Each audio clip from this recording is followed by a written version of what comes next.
But what I'm going to wager is that in 5 years or maybe 10 years from now, all of our lives will be in constant, and I mean 24/7 connection with AI. So I felt it was fitting to talk about its development in 2024, because I think this year, 2024, will someday be regarded as the year where the technology was in its infancy. And there is an AI frenzy. Like, I'm not so blind as to say that this is like, uh, there could be a flash Oh, where suddenly a lot of energy and heat, money, resources, thought has gone into the technology. But that does not mean we should ignore it.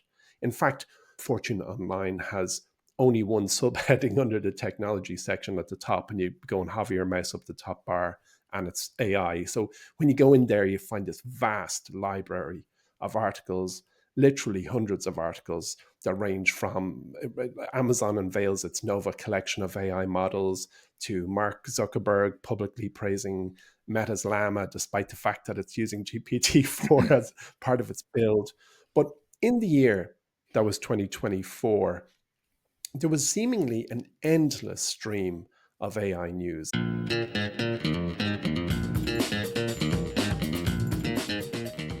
this episode of the pod is proudly sponsored by Cadiz Inc. It trades on the NASDAQ under the ticker CDZI. Cadiz is a transformative water resource company that is making a significant impact with its $5 billion in water assets and $173 million in cash. The company is currently constructing a massive water pipeline, the largest in the southwest, which is designed to ensure reliable water access for the region. Cadiz is actively combating the water crisis with game-changing infrastructure projects and strategic partnerships. Under the leadership of visionary CEO Susan Kennedy, who previously served as Chief of Staff to Governor Arnold Schwarzenegger, Cadiz is set to provide innovative solutions and substantial value to both its shareholders and the communities it serves. Always do your own research before making any investment decisions. The information provided here is for informational purposes only and should not be considered financial advice. Hello and welcome to Stock Club, a podcast brought to you by MyWallSt. I'm Emmet Savage, and I'd like to remind you that I run a growth investing service here at MyWallSt called Horizon that has a wealth creation goal like no other service that I know of. The growth investing road is one that is unlike any other one because you need to take a lot of stakes in promising businesses in the expectation that just a few of them will grow tenfold, then on to 20-fold, and if preparation has met opportunity and good temperament, 100-fold. I've pitched about 60 stocks in Horizon since it launched in December 2019, from which I currently own 25 stocks. The best of those is currently up just over 300%, and the worst is down 87%. But that's fine because I will not stop until I see several 10 baggers in the service, and hopefully in the decade to follow, the occasional 50 or 100 bagger. If you want to join me and follow the journey of Horizon, please just send an email to pod@mywallstreet.com. That's POD at mywallstreet, MYWALLST.com. Okay, on with the show. Emmet, Anne-Marie, how are we getting on? Hello, Michael. How are you? Hello, Anne-Marie. Hi. Me and Emmet actually saw each other last night. We were at a Christmas party, and Mike couldn't come because he was in France. I wasn't invited. Yeah, exactly. They decided the one night I'm away. But yeah, no. Yeah, Mike's away. Let's go have a party. Yeah. Mike's away 300 days out of the year. We should party every day he's gone. Yeah, it's like when you become a parent. It's incredible how funnily your son's friends all get very thirsty the night you go out. Yeah. So anyway, it's the same kind of thing. Okay. Well, no, it's the first time the three of us have been on in ages, so it's good. And we're kind of doing a catch-all year in review style pod as well. So basically everyone just kind of their story from the year. Doesn't like we're not going to cover everything, I think, but just the biggest stories that you had. And it doesn't have to be the biggest story, if that makes sense. It can be the biggest story for you or whatever else. So Emmet, before we kick off, you wanted to give a couple of shout-outs. Oh yeah, definitely. Yeah, thanks, Mike. Yeah, I wanted to start with a shout out to my new friend, Matt Jones, who's a subscriber and a long-term listener, who flew all the way from Ohio for lunch with me last week, if you can believe such a thing. And that's not to suggest that Matt is some kind of high net worth individual with a private plane. He told me his backstory, and like me and most of us, he comes from a modest background. Well, Matt, to you, Matt had one request from me, which was for us to just keep going and keep pushing forward and ignore criticisms that are part and parcel of what I do and what we do. So I just want to say to you, Matt, thank you for that. It was a lovely message. It was a great lunch. It was a real privilege to meet you. We also discussed when we met for a spot of lunch how Horizon launched probably at the second worst time ever. If you're going to pick a date, if you're going to pick a week in 100 years of investing, we launched Horizon in the second worst week. But despite that, now there's several numerous 2-baggers in there, and more importantly, a couple of latent 50-baggers. So all I can say, Matt, is that you are hardwired to win at investing. From that conversation, I just wish everybody was like you. I almost wish we had it recorded because it was a podcast unto itself. So thank you for traveling so far to have a bite to eat and a chat with me. I'm totally humbled. And equally, I'd also like to shout out to somebody who's a little closer to home, who's Daniel Fay, who wrote into us during the week. And Anne-Marie, I think you responded, but Daniel's email was just so inspiring as well.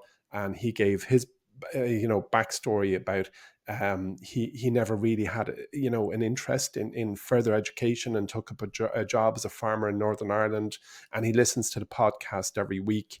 And he gave us his backstory, which was heartwarming. And I'm so honored and humbled to have you as well, Daniel, as a listener. So to Daniel and Matt and to all our listeners who tuned in 2024, which we're going to talk about now, I just want to extend a thank you and to say we three take our job very seriously. We're very humbled to know that we have made our way into the minds and hearts of so many listeners, and to have just spoken with two or had a touch point with two this week was great.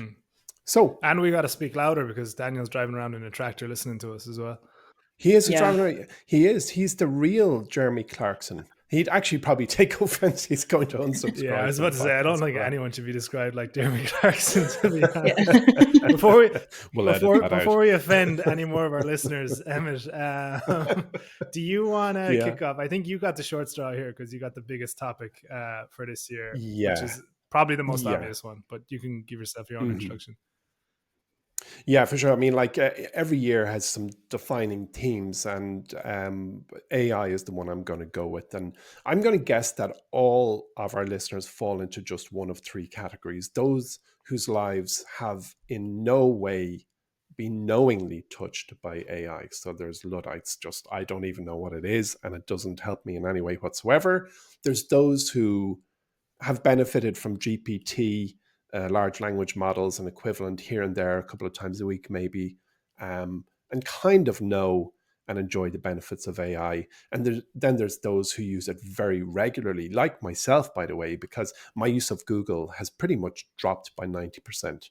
I have the ChatGPT app on the front screen of my phone, and that's where I go now when I have a question, or I need something answered, or a suggestion, or a recipe, or how old is this person, or what actor has that movie been in. So it has eroded quite a lot of my former usage patterns.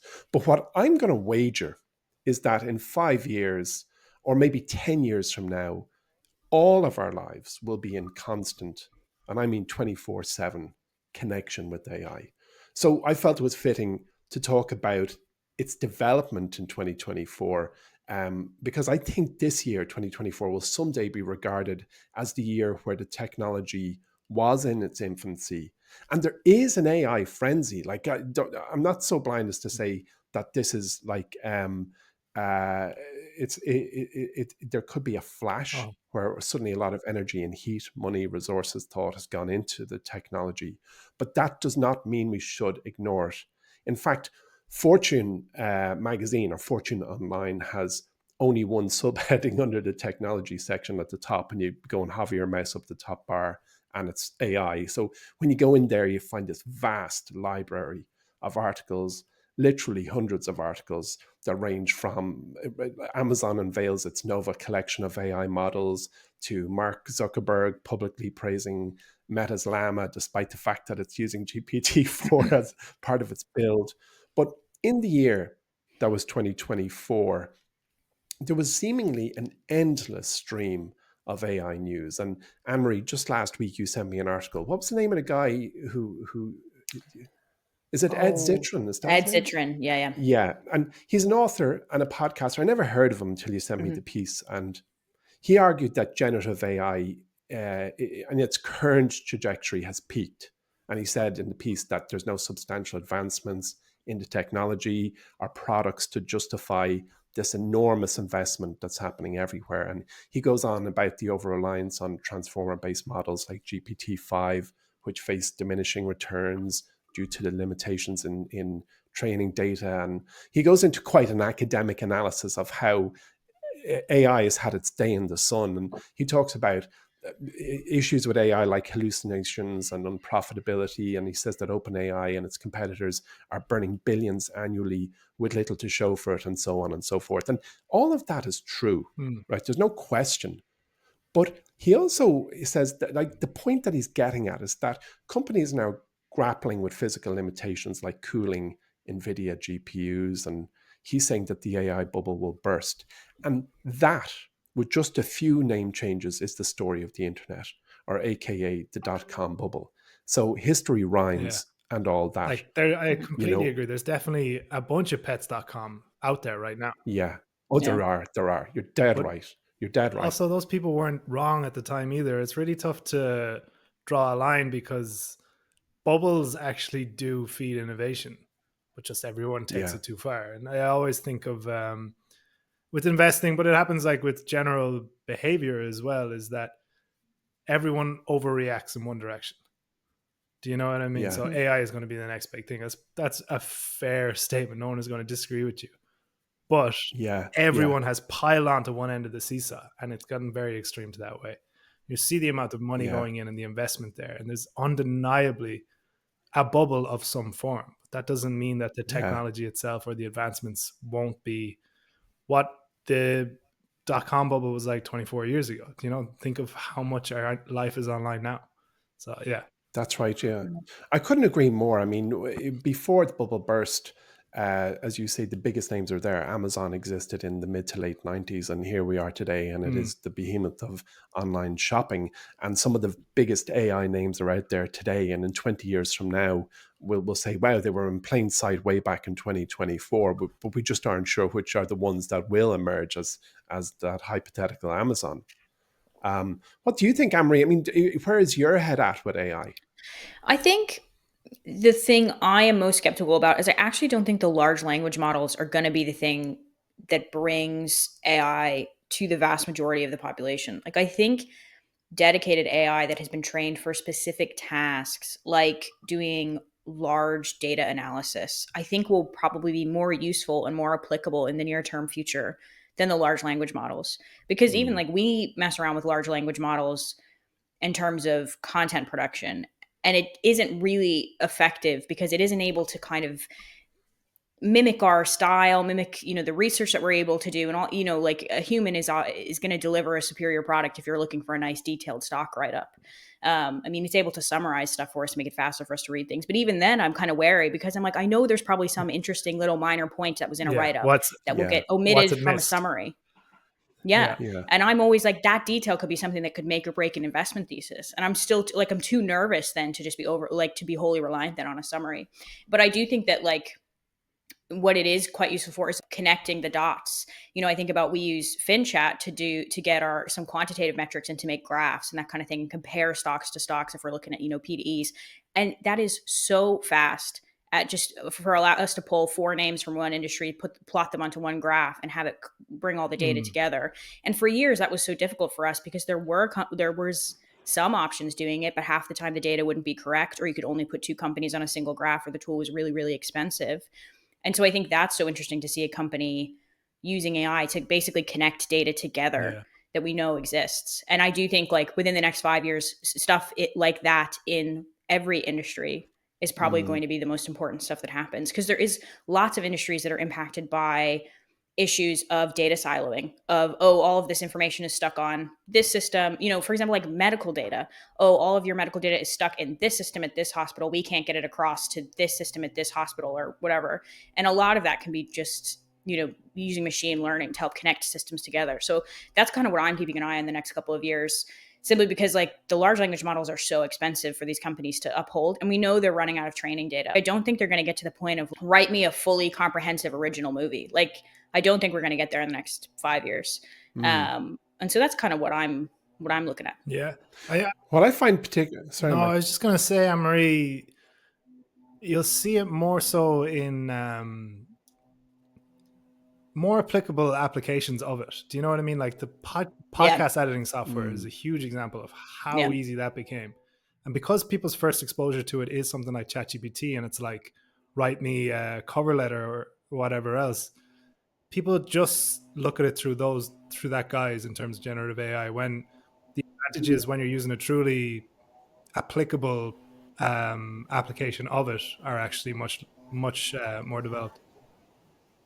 Well, yeah, totally. But this is the thing. You can very often rush to a conclusion on a technology based on the small piece of it that you've seen or experienced or read about or observed, because that's all you can do. You can extrapolate what you know and bring it forward. But what I think is particularly interesting is that more or less everyone who has changed the digital world as we know it today, whether it's Jeff Bezos or Elon Musk, are all fully in and fully committed to AI, to the point where they are even changing their companies' names, like Meta, aligned around a new technology. Like, let me give you a few examples. Last week, I was watching on TV a New York Times interview with Jeff Bezos, who said that he is now spending 95% of his waking time on AI because it is an application layer that sits across everything and will radically improve every element of the Amazon business model. Or even there was another interview with what's his name, Stephen Bartlett, the Diary of a CEO, and he interviewed Eric Schmidt, the co-founder of Google. And what Eric said in that interview was, if you're not using AI in every aspect of your business, you're not going to make it. So there we have Jeff Bezos, founder of Amazon, and we have Eric Schmidt, founder of Google, both saying it is the unquestionable future of everything. But best of all, in my opinion, is Bill Gates, who keeps a blog that I read on his website, which is gatesnotes.com. And in particular, he talks about it. He has a post, or a blog post, called My Favorite Book on AI, which refers to a book called The Coming Wave by Mustafa Suleyman. And my wife said to me, you've got to read this book. She said it to me several weeks ago, and I ended up reading this blog post, and I've bought the book and I'm looking forward to reading it. But anyway, Gates's blog is very short, and I really wish everyone at the very least would read Bill Gates's blog on the book. But let me hit you with an excerpt from his blog post. He says, what sets his book apart from others is Mustafa's insight that AI is only one part of an unprecedented convergence of scientific breakthroughs. Gene editing, DNA synthesis, and other advances in biotechnology are racing forward in parallel. As the title suggests, these changes are building like a wave far out to sea, invisible to many, but gathering force. Each would be game-changing on its own. Together, they're poised to reshape every aspect of society. So let me jump in on that a bit.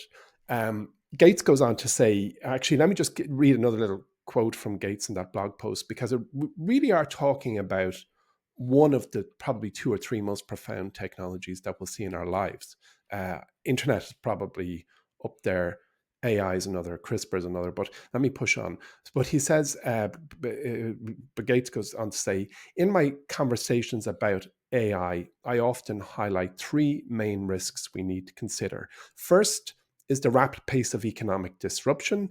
AI could fundamentally transform the nature of work itself and affect jobs across most industries, including white-collar roles that have traditionally been seen safe from automation.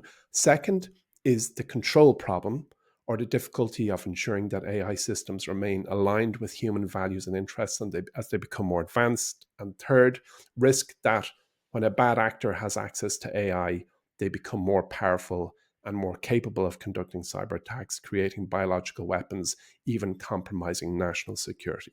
So I guess that the point I'm making is that I think AI and 2024, when you mesh those two together, is the same as saying the internet in 1995. And that's why I believe this is a year like few others in the scheme of something new and radically rising.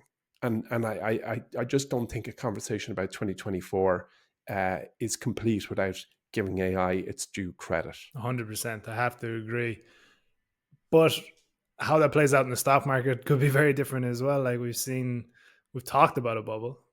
Do you know what I mean? Yeah, And I don't think you can yeah, ignore the signs. Like this is probably more of a conversation for looking ahead to 2025 pod, but yeah. just the frothiness we've seen is very reminiscent of 2021. Like the valuations we're seeing, the rise of cryptocurrency, Bitcoin, meme coins, options trading, just straight up gambling basically on the stock market is Mm, becoming much more rife. So I don't know how it ends. And this probably doesn't have as much to do with AI as it does to do with the general market. But when that kind of spigot turns off and sentiment shifts away from the elation everyone's feeling now, what happens next? Are those companies, yeah, Apple and Amazon and Google and Facebook, going to be scrutinized for their capital expenditure spend? You know, yeah, are yeah. investors going to start piping up to me saying, wait a minute, why are you spending billions and billions on Nvidia chips when we're seeing no Mm, ROI from it yet? So this is true. that would be Yeah. my And I concern. think And then what happens to, Nvidia has become one of the most important, if not the most important business on the market right now. If that yeah, it's if that crazy. sentiment A name goes that, 180, what happens to the wider indexes? yeah, you're right. I mean, NVIDIA is a name, a business name that didn't exist in most people's consciousness 3 years ago. And now it's is it $3 trillion OG of AI, Yeah, and it is just known to all.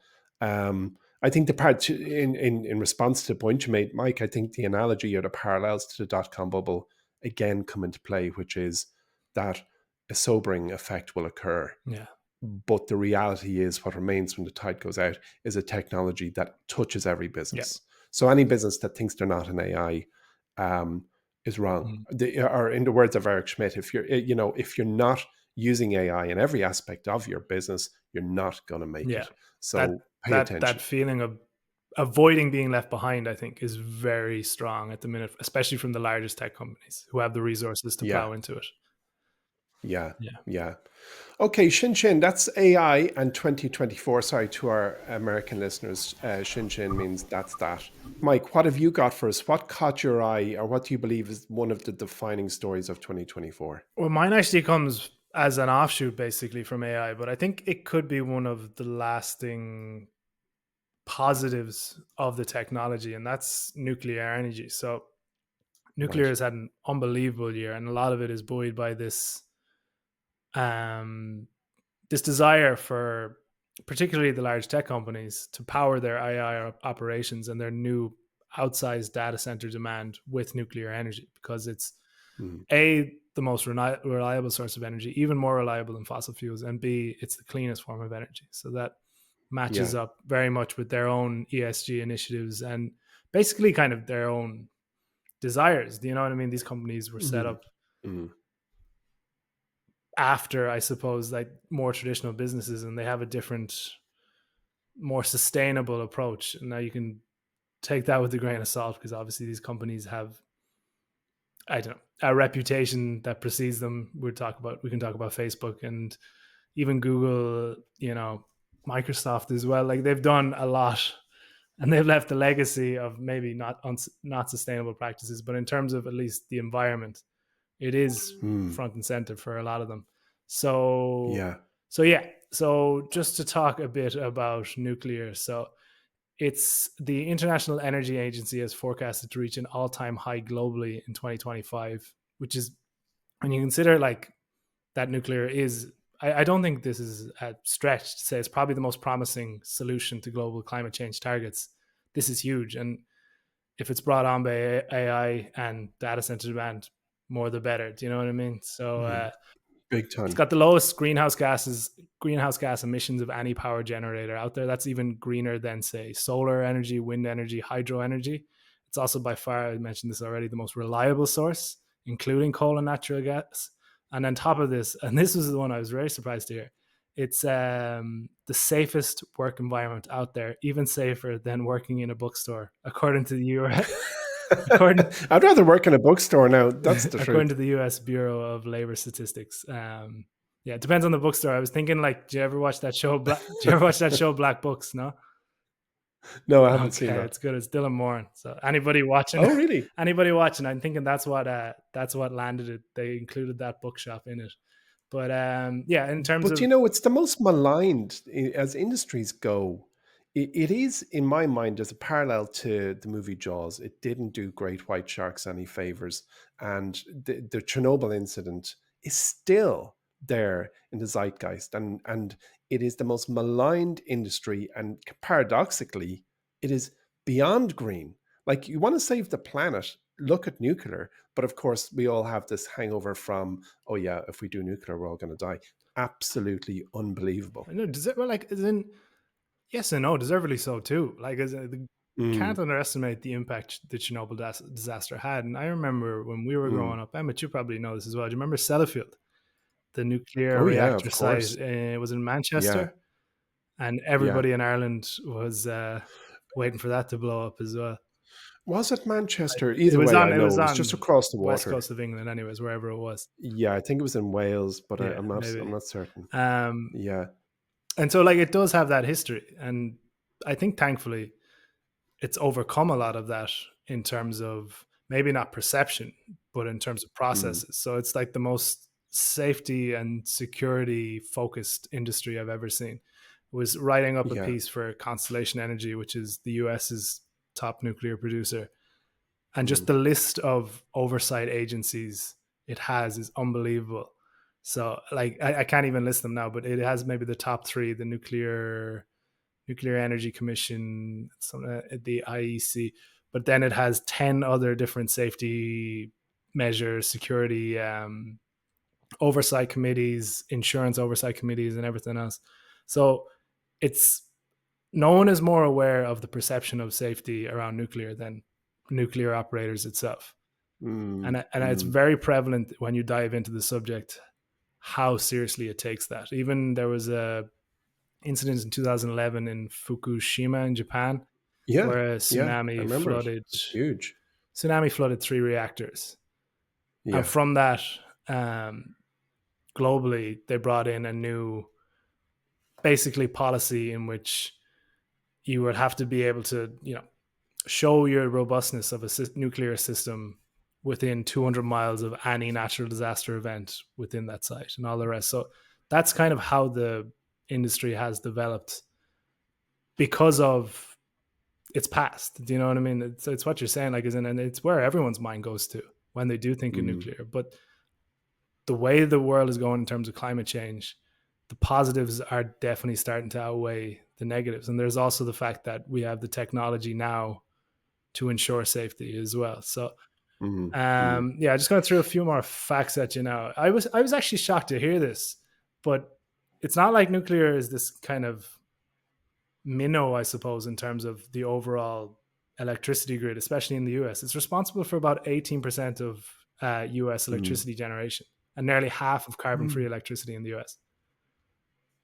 But is the US the forerunner? I mean, if you went to India, you'd probably find it's a fraction of 1%. Yeah. And in fairness, that's correct. But that's where we're going to look for the sake of this podcast, just because that's where all the public companies are. Of course, well. And so, but what was it about 2024? Like, what is it about nuclear in 2024 that for you are why are they fused together? Because of how the stocks have done, but it's all because of increased anticipated electricity demand.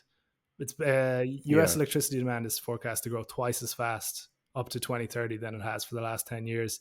And this is basically thanks to big tech, which is expected to invest $1 trillion in data centers over the next 5 years. And it's so hence you saying it's somewhat related to AI, because we've got to cool those NVIDIA GPUs. Pretty much, like, empower them. So, like, you're seeing, like, the long list. I'm going to run through it OpenAI CEO Sam Altman, he became the chair of the nuclear startup Oklo, which went public this year. Bill Gates co-founded another startup called TerraPower. We know how involved he's been with climate change, and what I like about what Bill Gates has done in this space is that he's realized the only way it's going to develop is from kind of capital appreciation. It's not going to be altruistic that renewable energy becomes the power that it will be. It's because people are going to make money from it. And nuclear is a great way of looking at this. But even further on, like Google has partnered with Kairos Power for its data centers. Amazon has partnered with Talon Energy. Microsoft partnered with Constellation Energy. It's actually reopening a facility on 3 Mile Island. And then Meta just announced, I think last week, it's going to use nuclear generation to fuel its AI data centers. It wants to add 1 to 4 gigawatts of nuclear generation capacity starting in 2030 and beyond. So a typical new US nuclear plant has a capacity of 1 gigawatt. So that shows what the ambitions of the company and the demand for nuclear energy going forward because of this AI wave.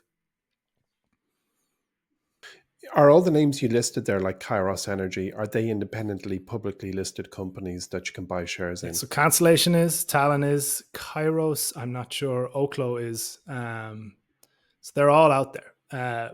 Now, what I will say... Hats off for knowing that, by the way, so quickly off the cuff. I thought I'd just thrown a pretty tough one at you. What I will say is that these have all had a kind of ridiculous year, 12 months, 5 years. Kairos is pre-IPO, actually. So, I see.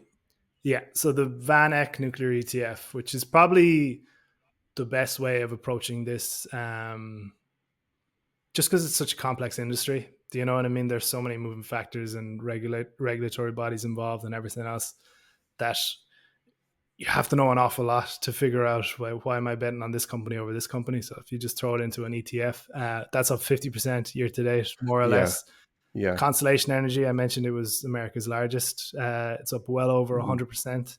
The second place, second largest is Vistra. That's up over 300% this year. Then you're looking at a stock, NuScale Power. So this is a company that makes and manufactures small modular reactors, which a lot of people will see as the kind of the future of the industry. That's up about eightfold since the start of the year. So we see that there's an unbelievable amount of hype around nuclear, and it comes from a lot of different places as well. There's huge bipartisan support for it.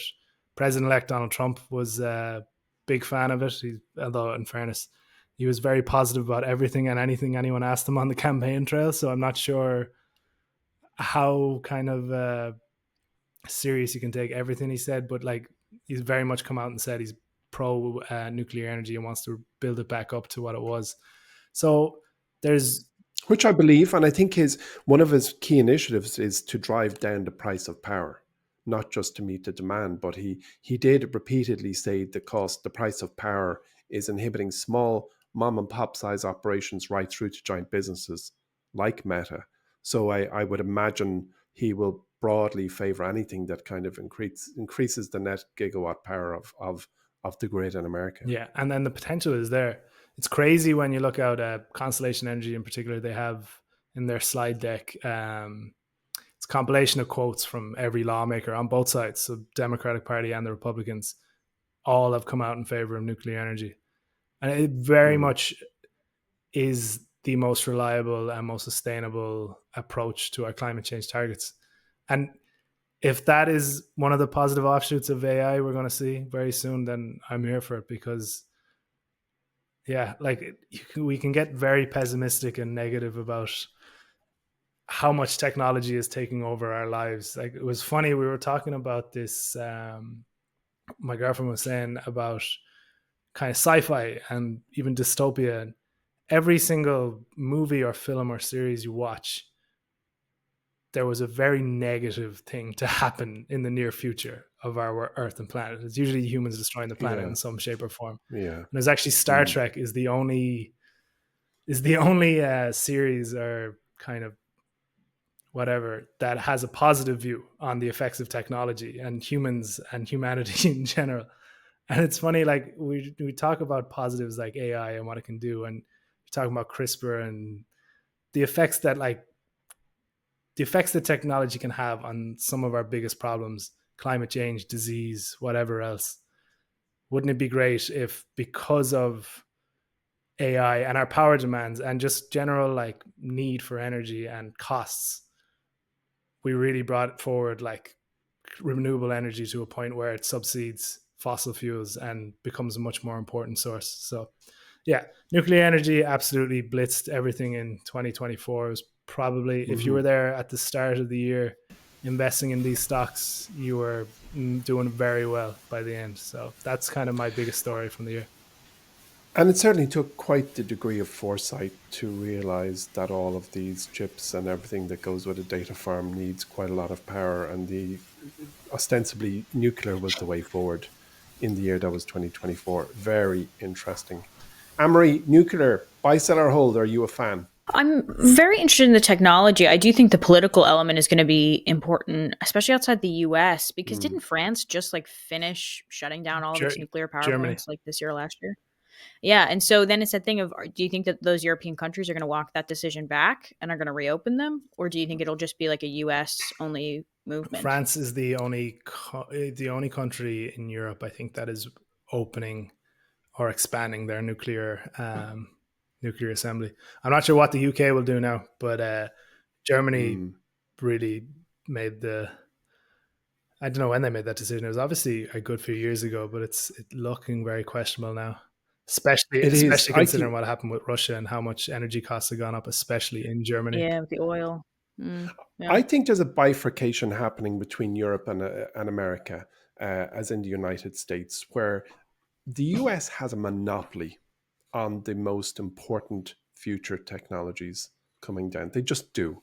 CRISPR is effectively an American technology. Of course, other players outside, they don't CRISPR, the company is based in Switzerland. Like, yeah, but if you take, okay, well, AI, let's just put AI. AI is predominantly owned, if you like, developed. The 425 companies that are at their core CRISPR and the thousands that are at their core AI are for the most part in the United States. Now, I totally agree. There's exceptions. America is kind of running forward with the development of futuristic technologies. And to my point, Europe is running forward with the regulation of futuristic technologies, which is very, very important because both need to happen in tandem. If you don't control the beast, the beast runs riot. However, to my point, when you look at nuclear, I think we are seeing the manifestation of that cultural difference, the bifurcation of thinking between Europe and America when you see what Germany did. I think Germany hasn't shown its best side in recent years. I was talking to a very good friend of mine, Gavin, yesterday, who is in Hamburg and was telling me about a rotating strike that's going on the Volkswagen factories when we're talking Volkswagen versus Tesla. And when you start to look at the culture of the ultimate culture, the feet on the ground culture, I think, and I suspect what you've just described about the decommissioning of nuclear power plants in Germany is probably got a dotted line to that broader cultural piece and the fact that America is pushing forward with everything that, if you like, futuristic, and Europe is trying to put some kind of controls, rightfully in many cases, on some of these techs. Yeah. Yeah. My other one note for nuclear is almost all nuclear power plants require uranium, and the US doesn't produce uranium. China and Russia produce uranium. Oh, and so if Trump, China and Russia, I know this. China and Russia produce refined uranium.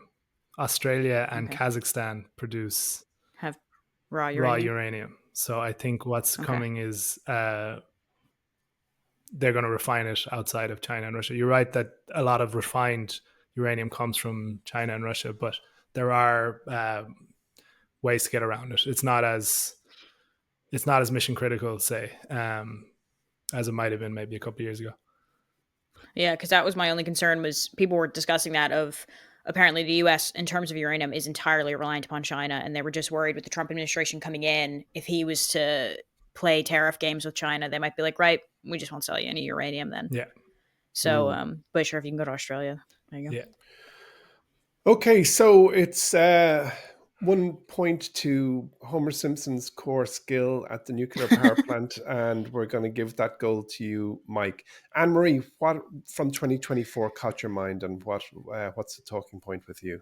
Oh, just nothing too serious. Like we just went through the future of tech and the future of energy, and I'm just going to talk about the movies. I think, which is I'm so glad you proffered this topic great. as well. Look, everybody loves to talk about the movies. Yeah. Because everything was a bit serious, and I can only really ever analyze consumer stocks, so we'll just go with what we know.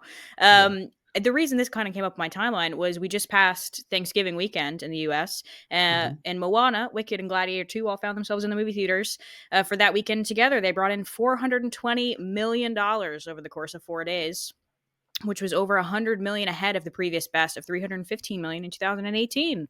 That's pretty crazy. It's estimated that 35 million Americans went to the movies that weekend. That sounds literally pretty good. Went to a theater. Yep. It's a real American tradition, isn't theater. it? They're going on, like on national holidays to the cinema. Yeah, it'd be like you'd eat Thanksgiving dinner early, and then you maybe go to the movies in the evening, incredible. or you go on Friday. Yeah, it's nice. Is that about 1 in 10 people? Yeah. That's unbelievable. Yeah, it's really great considering like 2020, none of the movie theaters were open. So that's really nice to see. Nice. But this got me thinking of because as all of us know, you cannot buy a movie theater stock to save your life. Do not go near AMC, dear God. AMC they have so much debt. I don't know what to describe it as. No, don't go near that. And they're about to reissue more stock. Like, oh, no. But it got me thinking about IMAX. Yes. You took the word out of my mouth. Because I pitched IMAX as stock of the month in July of 2023. And that was 2 weeks before Oppenheimer and Barbie came out. And that stock is now up a little bit over 50% since it got pitched. And it's been outperforming the market by about 20%. So and at the time, I remember you said that a huge backlog in orders for theaters. Like there was a whole pile of that's a great sign for a business. They just cannot meet their demand. They have to just widen the supply. Exactly. And, the movies had this all-time great performing weekend, but IMAX also had its highest grossing Thanksgiving ever, raking in a jaw-dropping 24 million globally, which 24 million globally when you're only in less than 1% of movie theaters is pretty solid. And not only did IMAX outpace its second best Thanksgiving by a whopping 55%, but it also sailed into the top 3 global November weekends in its entire history. So it's seeming like not only are consumers going to movies, but they're specifically going to see IMAX movies. Yeah. And that's really great because IMAX is actually a stock that you could happily buy because it doesn't have a massive real estate exposure. All it's specializing in is these cameras, these projection systems, and then it has a lot of revenue shares between both studios and projectionists. So then it's this thing of, okay, not only are they benefiting from the box office getting bigger, but if more people want to go see big box office movies in IMAX, then they're going to reap more and more and more of the box office figures coming in. And so they had a pretty good year in 2023. They brought in $366 million in revenue. That was almost its best year ever. It's only missed its top grossing year, which is 2019, by about 20 million. That's pretty solid. It just finished its third quarter for 2024, and it was down ever so slightly in terms of revenue. But to be fair, management was basically like, none of us ever anticipated how much money Oppenheimer was going to make. So they blew past their Q3 projections last year. So they basically said, listen, the step down is pretty normal, but it wasn't a big step down. It was like less than 10%. So they seem to be going to have a pretty good 2024. Particularly after that Thanksgiving weekend. And my thesis for them, and really like for 2025 and for the last year, is basically the same. It's just, it seems that if people are going to bother going to the movies and spending money, they would rather just throw in the extra $5 to go to IMAX because it's just a bit more of an experience. If you're going to say, listen, I'm only going to go once a month, you may as well go and see the absolute best of the best. And the movement that seems to be really interesting to me is more and more Hollywood directors want to shoot on IMAX exclusively, because then it can be part of your marketing push. You can say, hey, I intentionally shot this with IMAX cameras. You should go see it in IMAX. And Christopher Nolan really is leading the push on that. I remember in my write-up, one of the points I talked about was when he started using IMAX tech back with the first Batman movie, the reason nobody else was using it is IMAX cameras are super loud because their film stock is massive. And as it rolls through the camera, you can't hear any dialogue, and they can only shoot for about 90 seconds at a time. Really? And so every other director was like, well, I'm absolutely not going to be doing that because dialogue is the main part of the movie. But Christopher Nolan was basically like, right, any cool wide shot that doesn't have any dialogue, I'll shoot it with an IMAX camera. And as IMAX technology has improved, now they actually have IMAX digital, so it doesn't have the film issue. So now you can basically just shoot regularly. And so Christopher Nolan now is shooting exclusively on IMAX. And so that is really opening up this window of okay, more and more and more of these films are going to be produced as IMAX exclusive pictures. And then you are saying, well, if I want to see what the director really intended for me to see, I got to spend the extra $5. I got to go to an IMAX screening. Anne-Marie, I have a question, and it's going to be, Go on. I suppose, analogous to like me explaining to my Labrador how an engine works. You realize Yeah. after a minute the Labrador does not understand one word. Okay, so here's my question. Yeah. When you go to an IMAX, IMAX is famous for bigger screens, right? Curved Yeah. screens, isn't it? So, Or am I wrong? okay, And bigger. they're much wider. Much wider, much wider. Okay. Yeah. Why don't you just sit 3 rows closer to the screen? I've always wondered. I'm like, hold on a minute. This screen is so big, I got to sit at the back, which is the same Yeah. as sitting in the middle of a normal one. And I have to say, this kind of The Emperor's New Clothes, I'm calling it out here, Stock Club, December 2024. You can have the IMAX experience in a regular theater by sitting closer to the screen. But there's actually more imagery. What? Like, Oh, yeah, more pixels? No, like if you take an IMAX stock, because the actual film is wider. Yeah, right. So in order to get that film into a standard theater, they like cut the sides of the film. Okay, now So hold on. you're I have actually one more missing an practical image. observation. Why Yeah. doesn't the movie maker then just move his camera back a bit? So, like, you see, do you see what I'm getting at? Emmet Like, is asking the important questions here, and I'm going short the I stock know. unless you have a so good this answer. is really, we're talking, Yeah. I've dragged stock. I mean, once again, Yeah. dragged Stock Club's intellectual level No, down to the Emmet, I dust. think you're right. I think you should write a short report based on this thesis. Yeah. I think it's just the immersion element of it. I think people don't want to see the entire, like, I don't think Yeah. people want to see the entirety of the screen. Right. You want to be in a room where you're like, everything around me is screen, and I feel like I'm in that environment entirely. Right. I think that's the idea. Also, like, IMAX partners with Dolby for the sound, and the sound is significantly better in IMAX. And I like, probably some of it is marketing. Yeah, you're probably right. It It probably is. is a gimmick. Like, but people really seem to like it, and IMAX is able to capture more and more of our global box office. Let me see here. So year to date in 2023, they were capturing 3.1% of total box office, which again is crazy if you're only in less than 1% of theaters globally. And you were right about that point that you said earlier. They have a massive backlog. So they need to install something like 420 systems Wow. within the coming year. And Yeah. China, I think, is hungry for more IMAX, isn't it? The Chinese are more. Yeah, they love it, and it's with their own domestic films. So they're not even waiting on like a Marvel or a DC or an American domestic film to come into China ready for IMAX. They're now shooting a lot of films in China on IMAX just for them. And IMAX Wow. again is having a revenue share within that market. But in terms of international expansion, IMAX is actually quite has a lot of room to grow. As of right now, it's like only has 35% market penetration in the vast majority of movie theaters. So I'd say the European market is going to be big for growth. Asia is going to be big. And then really like South America is probably going to be its next place. But even within the United States, there's lots of places to grow. You're seeing more and more movie theaters actually add additional IMAX screens. Like they would rather knock through the wall and combine 2 theaters together and make another IMAX because they make more money for IMAX screenings. So you'd rather be able to say, okay, yes, we won't be able to show 2 standard screenings, but we'll bring in more money by just showing a single IMAX and selling it out. Yeah. So, I mean, it's kind of an interesting place to be because I do think people like the idea of investing in the movies. Like if you're a huge movie buff, what are your options? It's like go for a big old studio, go for Disney, go for a streamer, which more and more streamers are focused on TV and smaller movies. Yeah, or go for IMAX because IMAX is the only like movie theater stock. You can't go for AMC, you can't go for Cinemark. So that was kind of my thought process. That being said, in terms of investment, like they're having a really great Thanksgiving, but they didn't have a great beginning of 2024. They had a really great end of 2023. They didn't have a great beginning of 2023. And in that way, IMAX as a stock and IMAX as a business is really unlike anything else in the market because it is the movie business, and the movie business is really lumpy because it's a creative art. Well, that's really interesting because you could say anticipate 2026 being a good year for IMAX because Dune Part 3 comes out and Christopher Nolan's new movie comes out. Do you know what I mean? Which is a weird way of looking at a stock thesis, but it's true.